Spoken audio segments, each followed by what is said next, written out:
चलिए आज की वीडियो में आप सभी का बहुत बहुत स्वागत है। इस वीडियो में हम पढ़ने वाले हैं दर्पण के बारे में कि दर्पण कितने प्रकार के होते हैं और उनमें कौन कौन से दर्पण हमने पढ़ने हैं क्या।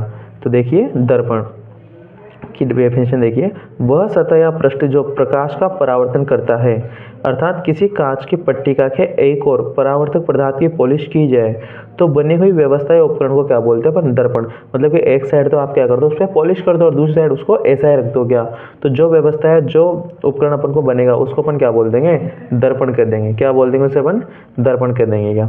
दर्पण दो प्रकार के होते हैं, समतल दर्पण और गोलीय दर्पण। आपसे जब कोई पूछे कि दर्पण कितने प्रकार के होते हैं तो आप डायरेक्टली उत्तल अवतल में नहीं जाएंगे क्या, आप बोलोगे दर्पण दो प्रकार के होते हैं, समतल दर्पण और गोलीय दर्पण। इस प्रकार से आप उनको आंसर दोगे, फिर वो उत्तल अवतल खाएंगे, वो भी आपको समझने में आ जाएगा क्या।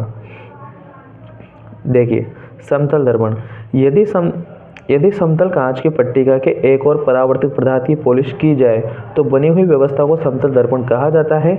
समतल दर्पण से बनने वाले प्रतिबिंब की विशेषताएं निम्न प्रकार की होती हैं क्या। देखिए क्या क्या विशेषताएं होती हैं। पहला, समतल दर्पण में बनने वाला प्रतिबिंब हमेशा कैसा होता है? एकदम सीधा होगा। प्रतिबिंब आभासी बनता है, जिसे पर्दे पर प्राप्त नहीं किया जा सकता। ठीक है, जिसे पर्दे पर प्राप्त नहीं कर सकते। किसी दर्पण से दूरी बढ़ने पर प्रतिबिंब की दूरी भी क्या होती है? बढ़ती है। जिस प्रकार से जैसे कि हमने कोई कांच रख दिया क्या, अब जितना हम उससे दूर जाते जाएंगे उतना ही क्या है, वो कांच के अंदर भी दूर होता चला जाएगा क्या। ठीक है, जैसे कि अपने कांच है ना, अब कांच के अपन अगर पास, जैसे कि बीच में कांच है, अब जैसे मेरे दोनों हाथ मैंने मिलाए यहाँ पे, तो ठीक है बिल्कुल चिपक गए। अब जैसे जैसे मैं इधर दूर होता जाऊंगा तो वैसे क्या है, एक दर्पण से इसकी दूरी भी बढ़ती जाएगी क्या, और दूरी जाएंगे तो क्या होगा, आकार छोटा होगा, और पास आएंगे तो आकार बड़ा होता जाएगा क्या। वस्तु के दर्पण से दूरी बढ़ने पर प्रतिबिंब की दूरी भी बढ़ती है। प्रतिबिंब का मतलब होता है फोटो, ठीक है, जो इमेज आपकी बनी है। समतल दर्पण में पार्श्व प्रतिबिंब बनता है, मतलब कि जो चीज़ आपकी राइट है वो क्या हो जाएगी, उसमें लेफ्ट हो जाएगी क्या। जिस प्रकार से यहाँ पे कोई दर्पण, जैसे कि ये कोई दर्पण है क्या, अब जैसे मैं अपना हाथ लेके गया तो ये मेरा अंगूठा जो था वो लेफ्ट साइड में, इसमें आगे क्या हो जाएगा, वो राइट में हो जाएगा क्या। इस प्रकार से, नहीं तो इसको बनना यूँ चाहिए ना, बट ऐसा होता नहीं है, तो इसमें क्या है, पार्श्व प्रतिबिंब बनता है क्या, बनता है। अर्थात वस्तु का दायां भाग बायां और तथा बायां भाग क्या दिखाई देता है, दायां दिखाई देता है। इस घटना को बोलते हैं पार्श्व परावर्तन। क्या बोलेंगे बच्चों इस घटना को? पार्श्व परावर्तन। जिस प्रकार से यहाँ पे दर्पण लग रहा है, अब अपन ने यहाँ पे लिख दिया P, तो वो इस साइड कैसे दिखाई देगा, उल्टा दिखाई देगा क्या। ठीक है, इस प्रकार से क्या है, पार्श्व परावर्तन होता है, पार्श्व प्रतिबिंब अपन को प्राप्त होता है। ये वस्तु है, ये दर्पण है और ये प्रतिबिंब है। तो समतल दर्पण कंप्लीट। अब आ रहा है आपके गोलीय दर्पण। देखिए गोलीय दर्पण क्या होता है, किसी खोखले कांच के गोले के एक और परावर्तक पदार्थ की पॉलिश कर दी जाए तो बनी हुई व्यवस्था को अपन क्या बोलेंगे, गोलीय दर्पण कहेंगे। अब यहाँ पे खोखला गोला लेना है अपन को, ठीक है, खोखले कांच या खोखले गोले के, कांच के गोले के एक और क्या करना है, परावर्तक पदार्थ की पॉलिश करनी है, तो बनी हुई व्यवस्था को क्या बोलेंगे, हम गोलीय दर्पण कहते हैं क्या। गोलीय दर्पण दो प्रकार के होते हैं, अवतल दर्पण और उत्तल दर्पण। तो इसका आंसर यहाँ देंगे अपन कि भाई गोलीय दर्पण के दो प्रकार के होते हैं, कौन से, उत्तल और अवतल क्या। ठीक है, फर्स्ट अपन को पढ़ना है अवतल दर्पण। तो देखिए इसको, ऐसा गोलीय दर्पण जिसका परावर्तक पृष्ठ अंदर की ओर धंसा हुआ रहता है अवतल दर्पण कहलाता है। क्या कहलाएगा बच्चों?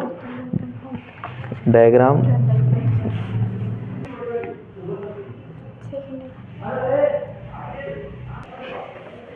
देखिए दूसरी डेफिनेशन, यदि किसी खोखले कांच की बाहरी सतह पर परावर्तक पदार्थ की पॉलिश कर दी जाए, बाहरी सतह पर, जैसे कि ये डायग्राम है, ठीक है, ये एक अंदर धंसा हुआ पृष्ठ तो क्या है, परावर्तक पृष्ठ का कार्य, मतलब परावर्तन का कार्य इस वाले पृष्ठ पे होगा, और बाहर वाले पे अपन ने क्या कर रखा है, पॉलिश कर रखा है, तो इसको अपन बोलेंगे अवतल दर्पण। क्या बोलेंगे इसको? अवतल दर्पण।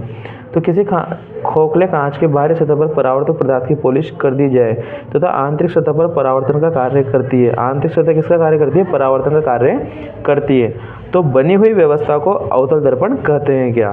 तो ये था आपके अवतल दर्पण। आप सीधा सा याद कर सकते हो कि जिसके आंतरिक सतह परावर्तक पृष्ठ का कार्य करती है तथा बाहरी उभरी हुई सतह क्या करेगी, उस पर पॉलिश कर दी जाए, तो बनी हुई व्यवस्था अवतल दर्पण कहलाती है।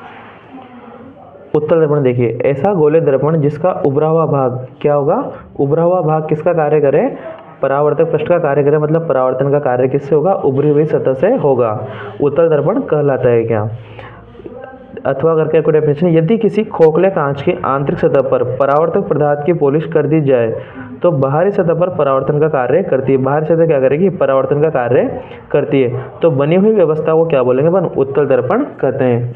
डायग्राम ये रहा आपके, ये इस प्रकार से क्या, ठीक है। देखो ये है, बस अब इसमें अंदर अपन ने क्या कर दी? पॉलिश कर दी, और जो बाहर सतह है वो अब क्या करेगी? परावर्तक पृष्ठ, मतलब कि यहाँ से परावर्तन का कार्य संपन्न होगा। देखिए अपन ने दर्पण पढ़ लिए हैं। अब देखिए गोले दर्पणों से संबंधित कुछ महत्वपूर्ण परिभाषाएं। देखिए क्या, फोकस बिंदु, अब ये पहला पढ़ेंगे अपन इसको अवतल दर्पण में। देखिए, मुख्य अक्ष के समांतर आपतित होने वाली प्रकाश किरणें परावर्तन के पश्चात अवतल दर्पण के जिस बिंदु पर मिलती हैं, अवतल दर्पण का फोकस बिंदु कहलाता है। एग्जाम्पल, इसको समझिए आप चित्र को। ये आपने एक चित्र बनाया अवतल दर्पण, ठीक है, और यहाँ से बिल्कुल देखिए ये अपने पास अवतल दर्पण क्या, इसको एक ही बारे में अच्छे से समझिए। इस प्रकार से होना है, ये मुख्य अक्ष है जिससे प्रकाश आ रहा है क्या आपके, ठीक है, ये मुख्य अक्ष है, यहाँ से समांतर किरणें आ रही है, और अब परावर्तन के पश्चात ये क्या है? फोकस बिंदु को कट करते हुए जा रही है। फोकस बिंदु है आपका कैपिटल F, ठीक है। अवतल दर्पण के जिस बिंदु से कट करेगी उसको बोलेंगे अपन फोकस बिंदु बोलेंगे क्या।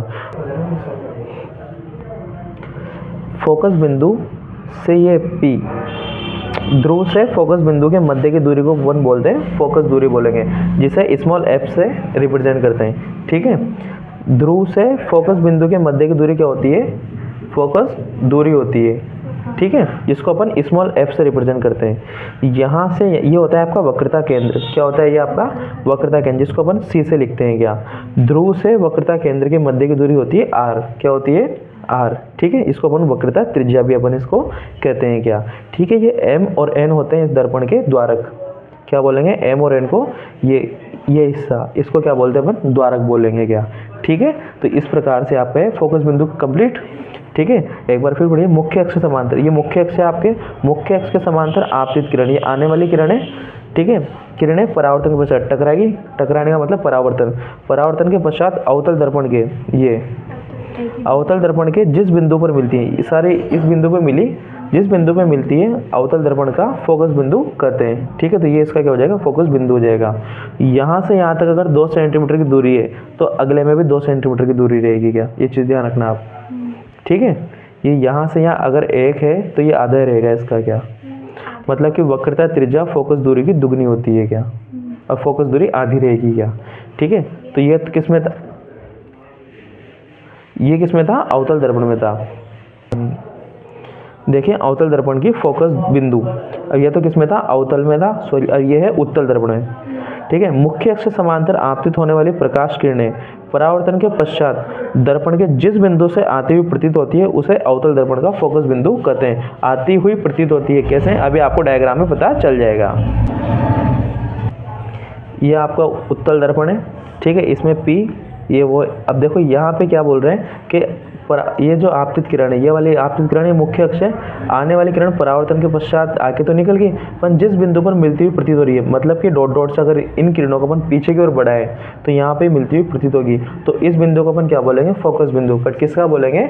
उत्तल दर्पण का बोलेंगे क्या। इसमें सेम आ जाएंगी, किसको क्या बोलते हैं। अब आ रहा है आपके ध्रुव। देखिए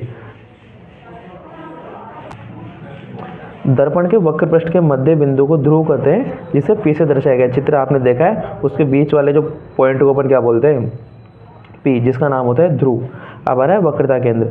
गोले दर्पण को जिस गोले का कटा हुआ भाग माना जाता है उस गोले का केंद्र वक्रता केंद्र कहलाता है क्या, जिसे हम किससे प्रदर्शित करते हैं? C से, जो भी आपको डायग्राम में दिख जाएगा दोनों में। अब आ रहा है वक्रता त्रिज्या। वक्रता त्रिज्या, वक्रता केंद्र से ध्रुव के मध्य की दूरी को अपन क्या बोलेंगे?